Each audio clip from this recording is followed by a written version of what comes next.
దేవుని పరిశుద్ధ నామానికి స్తోత్రం కలుగునుగాక. ఈ రెండవ రోజు ఉపవాస ప్రార్థనకు వచ్చినటువంటి మీ అందరికీ కూడా ప్రభువైన యేసుక్రీస్తు నామములో నేను వందనాలను తెలియజేస్తూ ఉన్నాను. హల్లెలూయా, హల్లెలూయా. ఈరోజు మనము ప్రార్థనకు ఆధారంగా ఎందుకు మనలను ప్రభువు ఏర్పరచుకున్నాడు అనేటువంటి విషయాన్ని మనము తెలుసుకుందాం. నేను మొన్నటి రోజున ఫోన్ కాన్ఫరెన్స్ ప్రేయర్లో కూడా ఈ మాటలు చెప్పినాను. మరి ఈరోజు కూడా మనం ఈ మాటలను ధ్యానం చేసుకుందాం. కీర్తనల గ్రంథము 4వ అధ్యాయము 3వ వచనాన్ని మనము చదువుకుందాం. యెహోవా తన భక్తులను తనకు ఏర్పరచుకొనుచున్నాడని తెలుసుకొనుడి. నేను యెహోవాకు మొర్రపెట్టగా ఆయన ఆలకించును. హల్లెలూయా. నేను చెప్పిస్తాను, అందరూ పలుకుతారా? యెహోవా తన భక్తులను తనకు ఏర్పరచుకొనుచున్నాడని తెలుసుకొనుడి. నేను యెహోవాకు మొర్రపెట్టగా ఆయన ఆలకించును. హల్లెలూయా. దేవుని నామానికి స్తోత్రం కలుగునుగాక. ప్రియులారా, దేవుని యొక్క వాక్యము ఏమని సెలవిస్తుంది అంటే, దేవుడంట తన భక్తులను ఎవరి కొరకు ఏర్పాటు చేసుకున్నాడు? తన కొరకు అంటే యేసయ్య మనల్ని ఎందుకు ఏర్పాటు చేసుకున్నాడంటే యేసయ్య కొరకే మనల్ని ఏర్పాటు చేసుకున్నాడు. హల్లెలూయా. ప్రియులారా, ఎందుకొరకు ఆయన ఏర్పాటు చేసుకున్నాడు అంటే, మనము దేవునికి ప్రార్థన చేయడానికి, మొర్ర పెట్టడానికి, విజ్ఞాపన చేయడానికి, మనము మన విన్నపాలను దేవునికి తెలియజేయడానికి ప్రభువు మనలను క్రీస్తు యేసు యొక్క ప్రతినిధులుగా దేవుడు ఏర్పాటు చేసుకున్నాడు. హల్లెలూయా, హల్లెలూయా కదా. తండ్రికిని మనకును మధ్యవర్తి ఎవరు కదా? యేసయ్య. యేసుకును మనకును మధ్యవర్తి ఎవరు? పరిశుద్ధాత్మ దేవుడు. ప్రజలకును దేవునికి మధ్యవర్తులం ఎవరు? ఆయన భక్తులు, దైవజనులు. హల్లెలూయా. చెప్పండి కొడుతూ దేవుని నామాన్ని మహిమ. అందుకొరకే ప్రభువు మనలను ఏర్పాటు చేసుకున్నాడు. హల్లెలూయా, హల్లెలూయా. అంటే మనము దేవుని సన్నిధిలో బలిపీఠానికి మంటపానికి మధ్యలో నిలబడి కన్నీరు కార్చుటకు, ప్రార్థన చేయుటకు దేవుడు మనలను ఏర్పాటు చేసుకున్నాడు. అందుకోసం ఇక్కడ చూస్తూ ఉన్నాము, తన భక్తులను తన కొరకు దేవుడు ఏర్పాటు చేసుకుంది. ఎందుకు అంటే చీకటిలో ఉన్నటువంటి ప్రజలను వెలుగులోనికి నడిపించడానికి. ఇదే కీర్తన మనం చూస్తున్నాము. ఒకటవ వచనాన్ని మనం చదువుకుందాం. నా నీతికి ఆధారమగు దేవా, నేను మొర్రపెట్టున్నప్పుడు ఇరుకులో నాకు నీవే నన్ను కరుణించి నా ప్రార్థన అంగీకరించు. చూడండి ప్రియులారా, దేవుని యొక్క వాక్యము ఏమని సెలవిస్తుందంటే, ఇక్కడ దావీదు భక్తుడు చెప్తూ ఉన్నాడు, నా నీతికి ఆధారమగు దేవా, నేను మొర్ర పెట్టినప్పుడు, నేను ప్రార్థన చేయనప్పుడు నాకు నువ్వేం చేస్తున్నావు? ఉత్తరం ఇస్తూ ఉన్నావు. హల్లెలూయా. కీర్తనల గ్రంథంలోనే మనం చూసుకున్నట్లయితే ఆయన నిజముగా మొరపెట్టు వారికి ఏ విధంగా ఉన్నాడంట? సమీపముగా ఉన్నాడు. హల్లెలూయా. దేవుని నామానికి స్తోత్రం. ఇక్కడ చూస్తున్నాము, ఈ మన దేవుడు ఎలాంటి వాడంటే నీతికి ఆధారమైన దేవుడు. ప్రియులారా, దేవుడు నీతికి ఆధారమైనటువంటి మన ప్రభువు మనలను నీతిమంతులుగా చేయడానికి పాపమెరుగని యేసుక్రీస్తు ప్రభువు మన కొరకై కల్వరి సిలువలో ఏమిగా చేయబడ్డాడు? పాపముగా చేయబడ్డాడు. దేవుని యొక్క వాక్యంలో మనం చూస్తున్నాము, మనము దేవుని నీతి కావడానికి. హల్లెలూయా. అందుకోసమే మనము దేవుని నీతి అయినాము. మన నీతి స్వరూపుడైనటువంటి యేసుక్రీస్తు ప్రభుని మనం ఆరాధిస్తూ ఉన్నాము. మనము నీతిమంతుల మొరను ఆయన ఏం చేస్తాడు? ఆలకిస్తాడు. నీతిమంతుల మొరల వైపు ఆయన ఏం చేస్తున్నాడు? చెవి యొగ్గి ఉన్నాడు. అంటే వారి వైపు ఆయన కనులు, వారి వైపు తన చేతులు, చెవులు, వారికి సహాయం చేయడానికి ఆయన చేతులు చాపబడి ఉంటున్నవి. హల్లెలూయా. అందుకోసమే ఈ భక్తుడు చెప్తూ ఉన్నాడు, దావీదు భక్తుడు, ఇరుకులో నాకు నేను విశాలత కలగజేసిన వాడవు నీవే. చూడండి, హల్లెలూయా. ఏమని చెప్తూ ఉన్నాడు? ఇరుకులో నాకు విశాలత కలగజేయి ప్రభు అని చెప్పడం లేదు. ఎందుకు అంటే ఆయన తన జీవితంలో అనేక సందర్భాలలో దేవుని యొక్క రుచిని ఎరిగినాడు. అందుకే కీర్తనకారుడు అంటున్నాడు, యెహోవా ఉత్తముడని నేను తెలుసుకొని ఉన్నాను. హల్లెలూయా అని చెబుతూ యెహోవా ఉత్తముడని మీరు కూడా తెలుసుకోండి. Praise the lord. హల్లెలూయా. ఈ భక్తుడు చెప్తాను, నేను ఇరుకులో నాకు విశాలత కలగజేసిన వాడవు నీవే, నన్ను కరుణించి నా ప్రార్థన అంగీకరించము. హల్లెలూయా. ప్రియులారా, అందుకోసమే ఇరుకులో ఉన్నటువంటి వారిని విశాలతలోనికి నడిపించడానికి ప్రభు తన భక్తులను ఏం చేసినాడు? మీరు ఫిలప్ చేస్తురండి. దేవుడు ఏం చేసినాడు? చీకట్లో ఉన్న ప్రజలను తన వెలుగులోనికి నడిపించడానికే తన భక్తులను ఆయన ఏం చేసినాడు?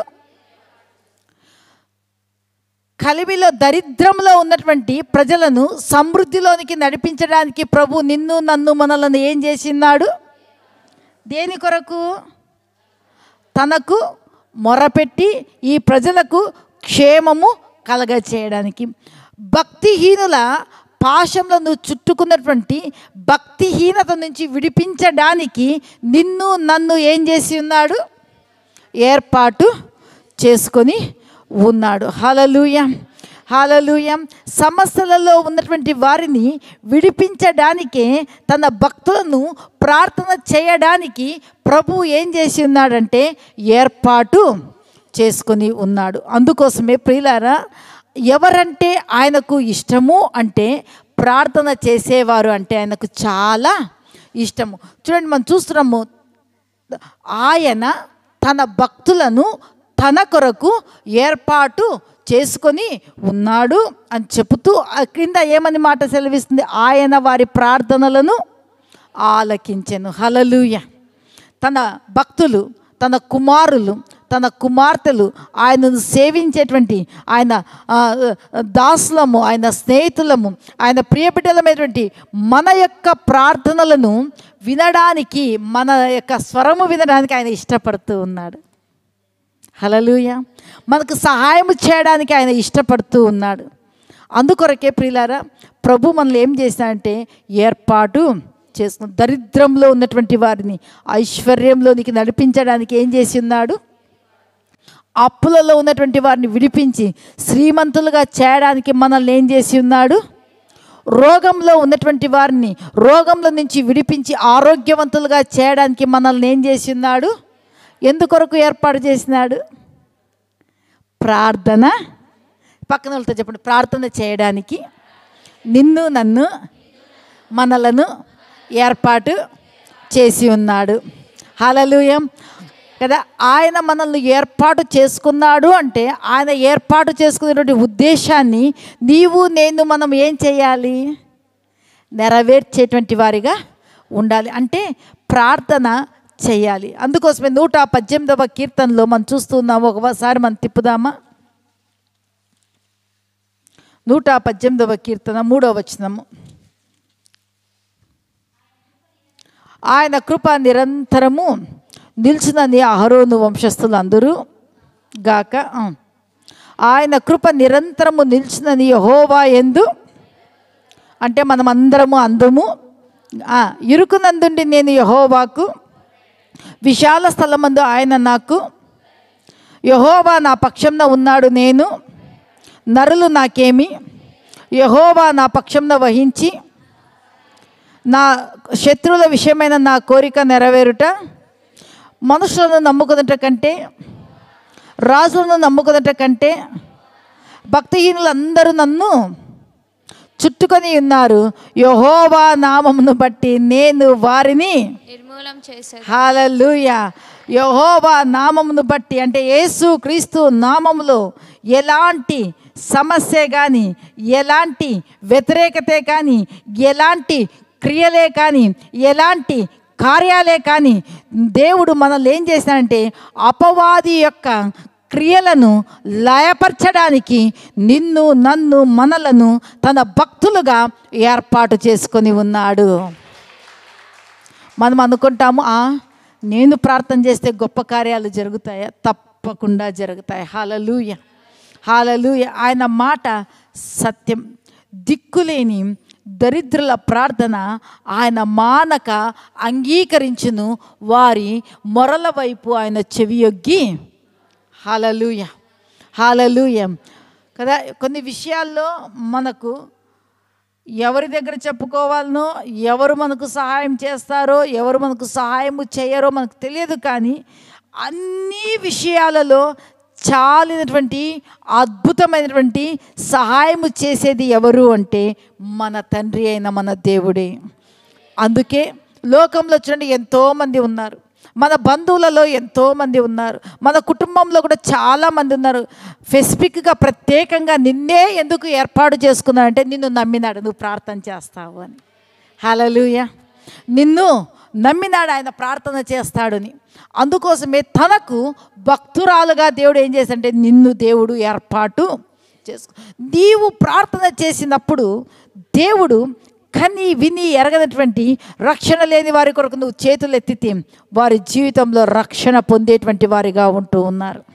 వ్యాధిగ్రస్తుల కొరకు నువ్వు ప్రార్థన చేస్తే స్వస్థత పొందేటువంటి వారిగా ఉంటూ ఉన్నారు. ఆర్థిక సమస్యల చేత బాధించబడేటువంటి వారి కొరకు నువ్వు చేతులెత్తి ప్రార్థన చేసినప్పుడు వారు ఆర్థికంగా దీవించబడేటువంటి వారిగా ఉన్నారు. ఎందుకంటే దేవుని వాక్యం సెలవిస్తుంది, నేను మిమ్మల్ని ఏర్పాటు చేసుకోలేదు ఎందుకు అంటే ప్రార్థన చేయడానికి. హల్లెలూయా, హల్లెలూయా. కాబట్టి ప్రియులారా, ఈరోజు పరిశుద్ధాత్మ దేవుడు రెండవ రోజు చెప్పేది ఏమంటే, నువ్వు ఎలాంటి ఇరుకులో ఉన్నా విశాలతను కలగజేసిన వాడవు నీవే ప్రభువా అని స్తుతించే దినము రాబోతూ ఉన్నది.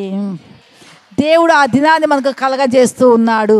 ఆ దినమును ప్రభు మనకు ఇవ్వబోతూ ఉన్నాడు. హల్లెలూయా, హల్లెలూయా. అందుకొరకే ప్రియులారా 16వ కీర్తనలో మనం చూస్తాము, ఎవరంటే ఆయనకు ఇష్టలు? ధనవంతులంటే ఇష్టలా, లేకపోతే అందంగా చందంగా ఉండేవారంటే ఇష్టలా, లేకపోతే ఆస్తి పాస్తులు, పొలాలు, స్థలాలు, ఆసాములు అంటే సామంతులు, శ్రీమంతులు అంటే ఇష్టలా? ఎవరంటే ఆయనకు ఇష్టలు అనేటువంటి మాటను మనము చదువుకుందాం. 16వ కీర్తన అమ్మ 2వ వచనం 3వ వచనం నుంచి చదవండి. నేనీలాగందును 2వ వచనం నుంచి చదవండి, 1 నుంచి 3 వరకు చదవండి. ఎస్. నీవే ప్రభుడవు, నీకంటే నాకు క్షేమాధారం ఏదియు లేదని. ఎస్. నేనీలాగందును భూమి మీద నున్న భక్తులే కేవలం వారు నాకు కేవలం ఎవరంటే ఇష్టలంట, ఎవరంటే శ్రేష్ఠులంట? పక్కన వాళ్ళతో చెప్పు, నువ్వు భక్తురాలువు కదా, నువ్వు భక్తుడు కదా, నీవంటే దేవునికి ఇష్టురాలవు. నీవంటే భూమి మీద ఉన్న నీ భక్తే దేవునికి శ్రేష్టమైనదిగా చేయబడింది. హల్లెలూయా, హల్లెలూయా. ప్రియులారా, నిన్ను నన్ను గూర్చి ప్రభు చెప్పేది ఏమంటే, భూమి మీద నున్నటువంటి భక్తులే శ్రేష్ఠులు, వారు నాకు కేవలము ఎందుకు ఇష్టలు? చెప్పిండే పని చేసేవాళ్ళంటే ఇష్టలా కాదా? విధేయత చూపేవాళ్ళంటే ఇష్టలా కాదా? మాట త్రోసివేయకుండా చెప్పిన మాటకు సంపూర్ణంగా ఆ మాట చొప్పున జరిగించేవారంటే ఇష్టలా కాదా? అందుకోసమే ప్రభు మనల్ని గురించి చెప్తూ ఉన్నాడు, బిడ్డ నేను నిన్ను ఏర్పాటు చేసుకున్నాను ప్రార్థన చేయడానికని. నీవంటే భూమి మీద నున్నటువంటి నీ భక్తి జీవితమే నాకు ఇష్టమైనటువంటి జీవితం. కేవలము నీ భక్తే నాకు చాలా శ్రేష్టమైనదిగా నేను నిన్ను ఏర్పాటు చేసుకున్నాను అంటూ ఉన్నాడు. హల్లెలూయా.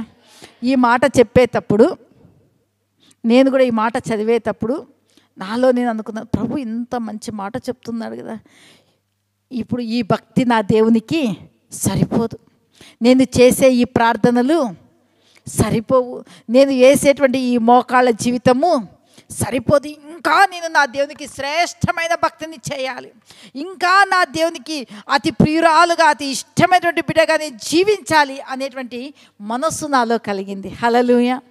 అందుకోసమే ఈ వాక్యము మనము ఇప్పుడు వింటూ ఉన్నప్పుడు మనందరిలో కూడా దేవుడు మనల్ని ఏర్పాటు చేసుకునేది నశించు వారికి దేవునికి మధ్యలో నిలబడి మనము ప్రార్థన చేయడానికి మనల్ని ఏర్పాటు చేసుకున్నాడు.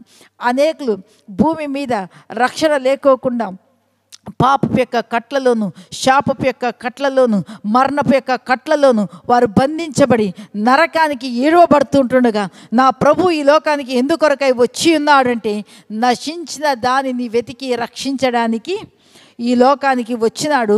ప్రజల యొక్క రక్షణ కొరకు, ప్రజల యొక్క క్షేమము కొరకు ఈ 40 రోజులు మనం ఏం చేయాలి? ప్రార్థన చేయాలి. రక్షణ కొరకు మనము ప్రార్థన చేస్తూ ఉంటే కార్యము ఎక్కడ ప్రారంభమవుతుందంటే మనలో నుంచే ప్రారంభమవుతుంది. ఎందుకంటే నేను రక్షించు, కాపాడు, విడిపించు, తీర్చు, తొలగించు అని ప్రార్థన చేస్తూ ఉంటే మాలో ఉన్న అప్పులు తొలగిపోతాయి, మాలో ఉన్న రోగాలు విడిపించబడతాయి, మాలో ఉన్న దరిద్రం వెళ్ళిపోతుంది.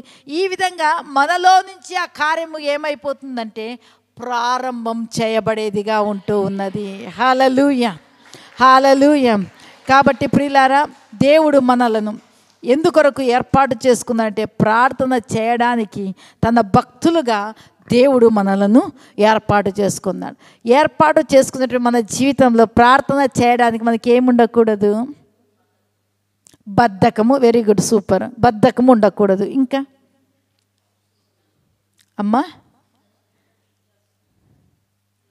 నిర్లక్ష్యం ఉండకూడదు. Very good. సోమరితనం ఉండకూడదు. Very good. ఇప్పుడు మనం చూసుకుందాము. మీరు చెప్పిన మాటలు కూడా ఖచ్చితంగా నిజమే. లూకాసు వార్త 18వ అధ్యాయానికి మనం వద్దాం. అక్కడ కూడా దేవుడు ఒక మంచి మాట రాయించి ఉన్నాడు.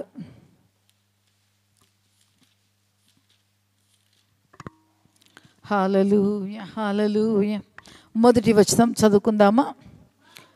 వారు విసుకక ప్రార్థన నిత్యము చేయుచుండవలెననుటకు ఆయన వారితో ఈ ఉపమానము చెప్పెను.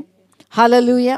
ప్రార్థన చేసేటువంటి వారికి పరిశుద్ధాత్మ దేవుడు చెప్పేది ఏమంటే వారు విసుకక నిత్యము ప్రార్థన చేయాలి.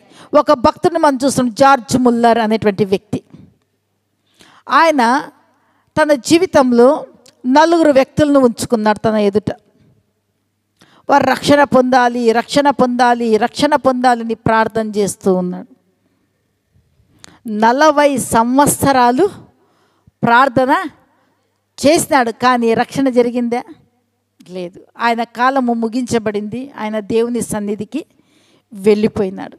కానీ మనలాంటి వారు ఉంటాం కదా, ఆయన చేసిన ప్రార్థన విన్నటువంటి మనము, ఒక దినము వచ్చింది, ఒకరి తర్వాత ఒకరు కాల వ్యవధిలో రక్షణ పొందుతూ భూమి మీద వారు బలమైనటువంటి యోధులుగా చేయబడినట్టుగా, సాతాను యొక్క రాజ్యమును పడద్రోసేటువంటి వ్యక్తులుగా భూమి మీద దైవ రాజ్యాన్ని, నీతి రాజ్యాన్ని, పరిశుద్ధమైనటువంటి రాజ్యాన్ని కట్టేటువంటి వీరులుగా వారు చేయబడ్డారు. హల్లెలూయా, హల్లెలూయా.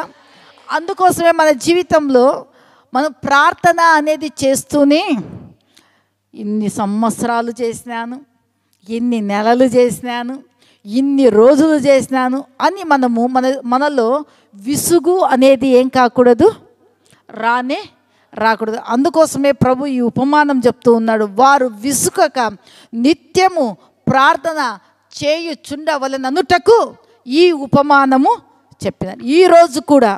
ఈరోజు మనము మనమందరము చేర్చబడి ఉన్నాము. రోజు రోజుకు ఈ సంఖ్య పెరుగుతుంది. అంత మాత్రమే కాదు, మన జీవితంలో దేనిని మనము గమ్యముగా గురిగా పెట్టుకున్నామో ఆ విషయము చేరే వరకు మన జీవితంలో మనకు విసుగకుండా ఏం చేయాలి? ప్రార్థన చేయాలి. ఒకరు నన్ను అన్నారు, మేడం మీరు అనంతపురం రోడ్లో ఉన్నప్పటి నుంచి మీరు 2 ఎకరాల స్థలము కొరకు ప్రార్థన చేస్తున్నారు కదా, ఇంకా మీరు ఇన్ని రోజులైనా తీసుకోలేదా? హల్లెలూయా.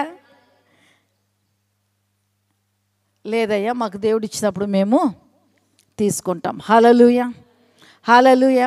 అది పొందుకునే వరకు మనం ఏం చేయాలి? ఇప్పుడు అప్లికేషన్ పెట్టినాము, ఆ వ్యవధి వచ్చినప్పుడు అది ఏమవుతుంది?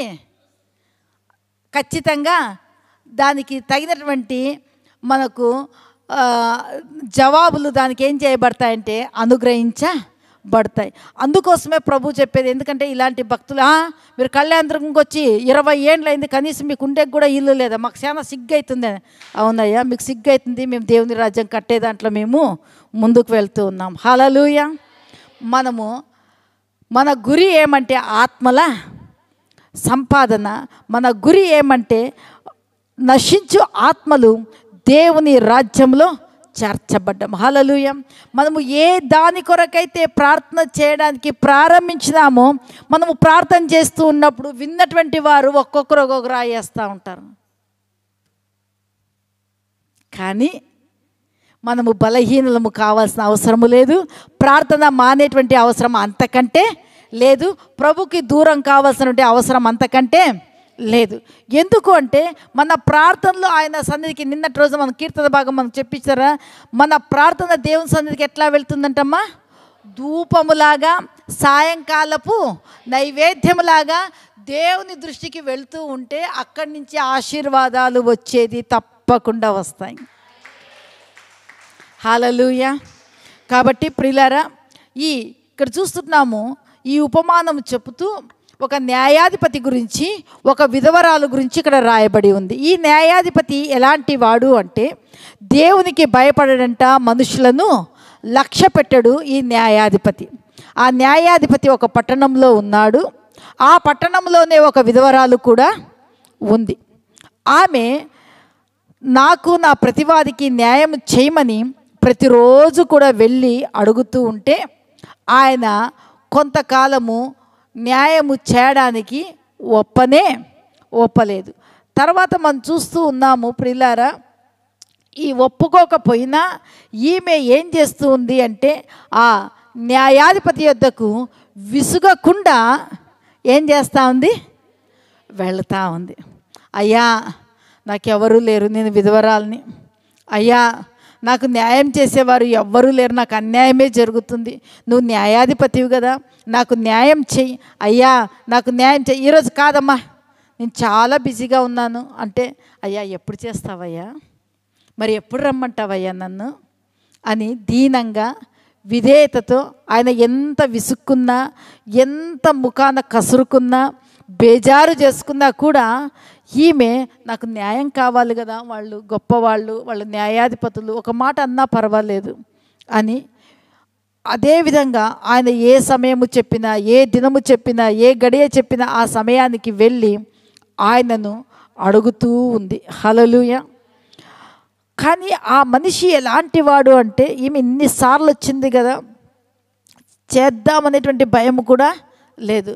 పైన ఉన్నటువంటి దేవునికి భయపడతాడంటే భయపడేటువంటి వ్యక్తి కూడా కాదు. ఎవరైనా వచ్చి రికమెండేషన్ చేస్తే లక్ష్య పెట్టే వ్యక్తి అంటే ఆ విధంగా కూడా కాదు. ప్రియులారా, ఇక్కడ మనం దేవుని యొక్క వాక్యంలో చూస్తున్నాము, ఈ విధంగా ప్రతిరోజు కూడా విసుగుకోకుండా ఏం చేస్తూ ఉందంటే, ఆయన ఏ దినం చెప్తున్నాడో, ఏ టైం చెప్తున్నాడో వెళ్తూ ఉంది. అయ్యా వచ్చినానయ్యా, మరి ఏమయ్యా నా పని అని అడుగుతుంటే అనుకున్నాడంట. అన్యాయమైనటువంటి ఆ న్యాయాధిపతి ఏమనుకున్నాడంటే, తన మనసులో ఒక నిర్ణయానికి వచ్చినాడు. అంతవరకు భయపడలేని వ్యక్తి, లక్ష్య పెట్టని ఆ యొక్క వ్యక్తి ఇప్పుడు ఆమెను గురించి ఆలోచన పడింది.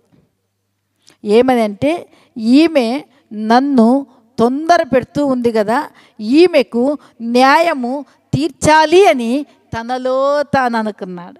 ఎందుకు అనుకున్నాడు? ఒక 10 సార్లు వచ్చి వెళ్ళిపోయింటే ఆయన కూడా మర్చిపోయేవాడే. కానీ న్యాయము జరిగే వరకు విసుగుకోకుండా, నాకు న్యాయం తీర్చు అయ్యా, నా పని ఎంతవరకు వచ్చింది అయ్యా, నేను వచ్చినాను, మరి ఏంటయ్యా అని ప్రతిరోజు కూడా ఆయన చెప్పిన సమయంలో అడుగుతూ ఉంది. హల్లెలూయా. అప్పుడు ఆ న్యాయాధిపతి అనుకున్నాడంట, నేను భయపడని వ్యక్తి, నేను ఏ మనుషులను కూడా ఎలాంటి వారే కానీ ఎంత గొప్ప వ్యక్తులు కానీ నేను లక్ష్య పెట్టినటువంటి యొక్క వ్యక్తి నన్ను ఈమె తొందర చేస్తూ ఉంది కదా, నేను న్యాయము తీర్చాలి అని తనలో తాను అనుకున్నాడు. అందుకే ప్రభు చెప్తున్నాడు, ఆ అన్యాయస్తుడైనటువంటి న్యాయాధిపతి చెప్పిన మాటను వినుడి. ఏ మాట చెప్పినాడు ఆ అన్యాయమైనటువంటి న్యాయాధిపతి? తనలో తాను ఏమనుకున్నాడు? ఆ మాట తనలో తాను, ఈమెకు నేను న్యాయము తీర్చాలి అని తనలో తాను చెప్పినటువంటి మాటను మీరు వినండి అని చెబుతూ ప్రభు ఒక మాట మాట్లాడుతూ ఉన్నాడు. ఇక్కడ అన్యాయస్తుడైన ఆ న్యాయాధిపతి చెప్పిన మాట వినండి. తనలో తాను ఏ నిర్ణయానికి వచ్చినాడు? న్యాయము చెయ్యాలి అని. ఇప్పుడు ప్రభు మనతో చెప్తూ ఉన్నాడు, ప్రియులారా, నేను మిమ్మల్ని ఏర్పాటు చేసుకున్నాను కదా, నేను ఏర్పాటు చేసుకున్నటువంటి నా భక్తులైనటువంటి మీరు విసుగుకోకుండా దీవారాత్రులు నన్ను గూర్చి మీరు మొరపెడుతూ ఉండగా నేను మీకు న్యాయము తీర్చనా? నేను మిమ్మల్ని విడిపించనా? నేను మిమ్మల్ని బాగు చేయనా? నేను మిమ్మల్ని మీ పరిస్థితులను మార్చలేనా? మీ యొక్క పిల్లలు దేవుని యొక్క ఉపదేశము పొంది దైవ క్రమములో దైవ సన్నిధిలో పెరుగునట్లుగా వచ్చినట్లుగా నేను లేనా? త్రాగుబోతులైనటువంటి మీ భర్తల విషయంలో విసుక్కోకుండా మీరు ప్రార్థనలు చేస్తూ ఉన్నారు కదా, వారిని త్రాగుడు నుంచి విడిపించలేనా? అన్యాయంగా, అక్రమంగా, బలాత్కారంగా మీ యొద్ద నుంచి మీరు ఏదైతే లాక్కున్నారో తీసుకున్నారో మీకు నేను న్యాయము తీర్చలేనా? మన దేవుడు ఎవరు? న్యాయాధిపతి. నీతి న్యాయములు ఆయనకు సింహాసనములై ఉంటూ ఉన్నవి. హల్లెలూయా, హల్లెలూయా, హల్లెలూయా. మన దేవుడు ఖచ్చితంగా తనకు మొర్ర పెట్టేటువంటి వారికి ఆయన న్యాయము తీర్చేటువంటి ప్రభువై ఉంటున్నాడు. అందుకొరకే ప్రియులారా, ఈరోజు పరిశుద్ధాత్మ దేవుడు చెప్పేది ఏమంటే, భూమి మీద ఆయన నిన్ను ఒక ఇష్టురాలుగా, ఒక ఇష్టుడుగా, శ్రేష్ఠురాలుగా, శ్రేష్టమైన వ్యక్తిగా ఎందుకు ఏర్పాటు చేసుకున్నాడంటే తనకు భక్తులుగా ఉండడానికి ఏర్పాటు చేసుకున్నాడు. ఎందుకు తనకు భక్తులుగా ఉండడానికి ఏర్పాటు చేసుకున్నారు అంటే, తన భక్తులు ఆ దేవుని సన్నిధికి వెళ్ళి అహర్నిశలు వేడుకోవడానికి, ధూపము వేయడానికి, నైవేద్యము సమర్పించడానికి మనల్ని ఏర్పాటు చేసుకున్నాడు. ధూప ద్రవ్య నైవేద్యములు ఏవి అంటే మన యొక్క ప్రార్థనలు. హల్లెలూయా. మన ప్రార్థనలను దేవుడు అంగీకరించి దేవుడు మనకు ఏం చేస్తాడంటే ఖచ్చితంగా మనకు ఉత్తరము ఇస్తాడు. ఆ మాటకు నా నీతికి ఆధారమైనటువంటి దేవా, నేను నీకు మొర్రపెట్టుచున్నాను, ఇరుకులో నాకు విశాలతను కలగజేసిన వాడవు. హల్లెలూయా. భర్తమైన అందరూ నిరాకరించిరి, ఊరుకోమని గద్దించిరి. కానీ యేసు ప్రభు ఆ యొక్క దారిలో వెళ్తూ ఉన్నాడని విన్నప్పుడు వీళ్ళు గద్దించినా, వీరు నిరాకరించినా, ఇంత గొప్ప జనసమూహం ఉంది కదా, వీరు ఎవ్వరూ కూడా నా జీవితంలో నాకు గుడ్డితనాన్ని తొలగించి నాకు వెలుగును చూపును ఇచ్చేవారైతే ఎవ్వరు కూడా లేరు అని దావీదు ఆ భర్తమ్మ ఏం చేసినాడు? దావీదు కుమారుడా నన్ను దాటిపోకయా, నజరేతువాడా నన్ను విడిచిపోకయా, దావీదు కుమారుడా నన్ను దాటిపోకయా, నజరేతువాడా నన్ను విడిచిపోకయా, నీవు తప్ప నాకు లోకంలో ఎవరున్నారయ్యా, నీవు తప్ప నాలో ఎవరికి చోటే లేదయ్యా. హల్లెలూయా. ఎందుకోసం మనల్ని ఏర్పాటు చేసుకున్నాడు? ప్రార్థన చేయడానికి, సమస్యల్లో ఉన్నటువంటి ప్రజలను విడిపించడానికి, నరకానికి పాతాళానికి సమీపంగా ఉన్నటువంటి వారిని అందులో నుంచి విడిపించి దేవుని రాజ్యంలో చేర్చడానికి. ఎలాంటి నికృష్టమైనటువంటి బ్రతుకులో బ్రతుకుతూ ఉన్న రోగమే, అప్పులే, ఇంకా ఎలాంటి సమస్యల్లో ఇరుక్కుకుండా వాళ్ళు వెళ్తూ ఉన్నారో వారి కొరకు ప్రార్థన చేసి వారిని విడిపించడానికి ప్రభు మనల్ని ఏర్పాటు చేసుకున్నాడు. అంత మాత్రమే కాదు, ఇంకొక వచనాన్ని మీకు చూపిస్తాను. యోహాను సువార్త 15వ అధ్యాయము 16వ వచనము. మీరు నన్ను ఏర్పరచుకొనలేదు, మీరు నా పేరట తండ్రిని ఏమి అడుగుదురో అది ఆయన మీకు అనుగ్రహించినట్లు మీరు వెళ్ళి ఫలించుటకును మీ ఫలము నిలిచి ఉండుటకును నేను మిమ్మును ఏర్పరచుకొని నియమించి తిని. హల్లెలూయా, హల్లెలూయా.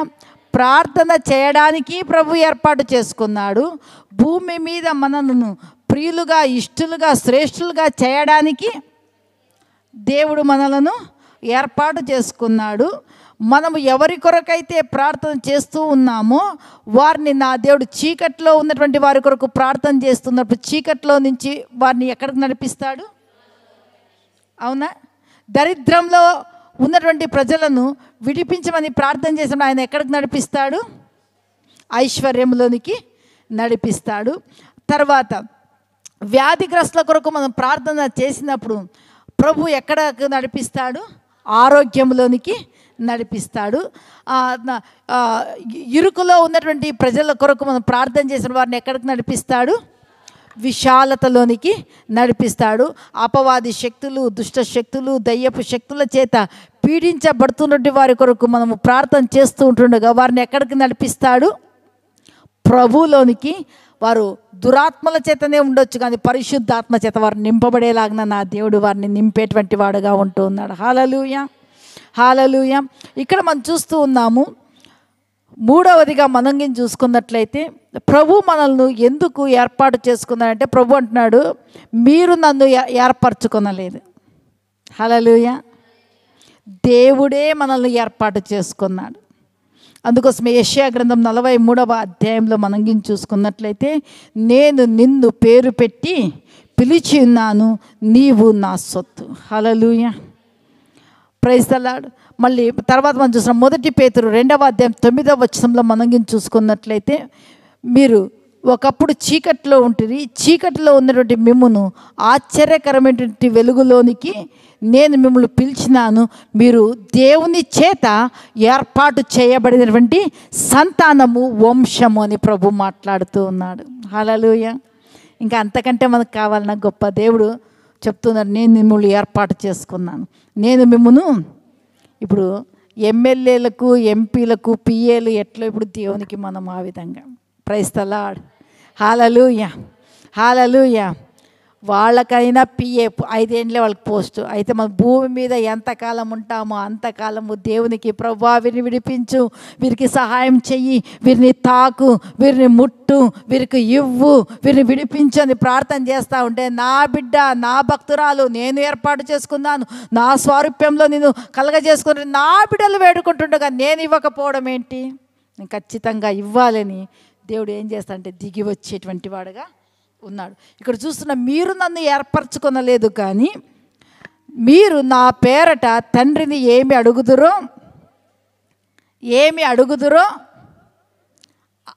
ఏం చేస్తున్నాడంటే అది ఆయన మీకు కదా. సొలొమోను భక్తుని చూస్తే ఆయన ఏమడిగినాడు? జ్ఞానం అడిగినాడు. అడుగుతూ ప్రభు అక్కడ ఏమని చెప్తాను, నువ్వు శత్రువు ప్రాణంనైనను, ఐశ్వర్యంనైనను, రాజ్యంనైనను కోరలేదు, నువ్వు శ్రేష్టమైనటువంటి జ్ఞానాన్ని అడిగినావు కాబట్టి జ్ఞానంతో పాటు ఈ ఐశ్వర్యం ఇస్తాను, ఈ ఘనత ఇస్తాను, ఈ రాజ్యం ఇస్తాను, సమస్తము ఇస్తాను. హల్లెలూయా, హల్లెలూయా. మనం అడిగే విషయాల్లో కూడా మనము భోగముల నిమిత్తము కాదు, కానీ మన అవసరతల నిమిత్తం మనము ప్రార్థన చేస్తూ ఉన్నామంటే అది మనకు, మన కుటుంబానికి, మన సంఘానికి, ఇతరులకు క్షేమము కలిగించేదైతే నా దేవుడు దాన్ని వెంటనే కూడా గ్రీన్ ఇంక్తో గ్రాంటెడ్ అని సిగ్నేచర్ చేసేస్తాడు. హల్లెలూయా, హల్లెలూయా. కాబట్టి ప్రియులారా, ప్రభు చెప్తున్నాడు, బిడ్డ మీరు నన్ను ఏర్పరచుకోలేదు, నేను మిమ్మల్ని ఏర్పాటు చేసుకున్నాను. మీరేం చేస్తారంటే తండ్రి పేరట, అందుకోసం చివరిలో ప్రార్థన చేస్తూ యేసు క్రీస్తు నామములో ప్రార్థించి అడిగి వేడుకొనుచున్నాము తండ్రి. హల్లెలూయా. అందుకోసం మీరు నా తండ్రి పేరట నామములో మీరు ఏదైతే అడుగుతున్నారో అవన్నీ కూడా మీకు నేను అనుగ్రహిస్తాను. మీరు వెళ్ళండి, మీరు ఫలిస్తారు. మీరు వెళ్ళండి, మీరు నిలిచి ఉంటారు. ఇందుకొరకే నేను మిమ్మును ఏర్పరచుకున్నాను. అందుకోసం మీరు బహుగా ఫలించుట వలన తండ్రి, మీరు బహుగా ఫలించుట వలన తండ్రి. హల్లెలూయా. మనల్ని ఏర్పాటు చేసుకున్నటువంటి ఉద్దేశము బహు వింతైనది, బహు గొప్పది. హల్లెలూయా, హల్లెలూయా. చూడండి, యేసు ప్రభు కూడా ఆయన తండ్రికి ప్రార్థన చేసినాడు. ఇప్పుడు యేసు ప్రభుకి మనం ప్రార్థన చేస్తున్నామంటే ఆ స్థానము ఎవరికి ఇచ్చినాడు? ఆయన స్థానాన్ని ఎవరికి ఇచ్చినాడు? తన రక్తములో కడగబడినటువంటి, తన కుమారులుగా కుమార్తెలుగా చేయబడినటువంటి, తన ఆత్మను పొందుకున్నటువంటి తన భక్తులైనటువంటి నీకు, నాకు, మనకు అనుగ్రహించినాడు. అందుకే పౌలు భక్తుడు అంటున్నాడు, మీలో ఉన్నటువంటి ఆత్మ చిన్న ఆత్మ కాదు, అబ్బా తండ్రి అని మొరపెట్టే ఆత్మ మీలో ఉంది. కానీ మీలో ఉన్నటువంటి ఆత్మ దాస్యపు ఆత్మ, పిరికి ఆత్మ కాదు. మీలో ఉన్నటువంటి ఆత్మ దత్తపుత్రాత్మ, స్వీకృత పుత్రాత్మ, మా ధైర్యము కలిగినటువంటి ఆత్మను మీలో ఇచ్చినాను. నా సన్నిధికి రండి, ధైర్యంగా రండి, నా కృపాసనానికి మోకరించండి, అడగండి, వేడుకోండి. నేను మీకు సహాయము, విడుదల, క్షేమము, మీరు ఏది ప్రార్థన చేస్తున్నారో, ఏ విషయం కొరకు మీరు చేతులు ఎత్తుతూ ఉన్నారో ఆ విషయాల కొరకు నేనేం చేస్తాను? మీకు సహాయం. యుద్ధాల్లో ఉన్నప్పుడు భక్తులు ప్రార్థన చేసిరి, విడిపించబడ్డారా లేదా? రోగుల కొరకు ప్రార్థన చేసిరి, బాగైనాయా లేదా? సంతానం లేని వారు దేవుని సన్నిధికి వచ్చిరి, సంతానం కావాలని, బాగైనారా లేదా? వ్యాజ్యాలు, సమస్యలు ఉన్నటువంటి వారు దేవుని సన్నిధికి వచ్చిరి, వారు వ్యాజ్యాలు తీర్చబడ్డాయా లేదా? హల్లెలూయా. మన దేవుడు జీవితాలను, బ్రతుకులను మార్చి మనము ఫలించడానికి, మనము భూమి మీద దేవునికి ఒక మహిమగా నిలబడడానికి దేవుడు మనల్ని ఏర్పాటు చేసుకున్నాడు. హల్లెలూయా. ఎవరు ఏర్పాటు చేసుకున్నారు? దేవుడు ఏర్పాటు చేసుకున్నాడు. కాబట్టి ఈరోజు మనము దేవుని ప్రజగా, దేవుని యొక్క పరిశుద్ధమైనటువంటి జనాంగముగా మనము చేయబడి ఉంటూ ఉన్నాం. హల్లెలూయా. కాబట్టి ఈ యొక్క సమయంలో నా ప్రభు యొక్క లేఖన భాగాలను దీవించి ఆశీర్వదించునుగాక.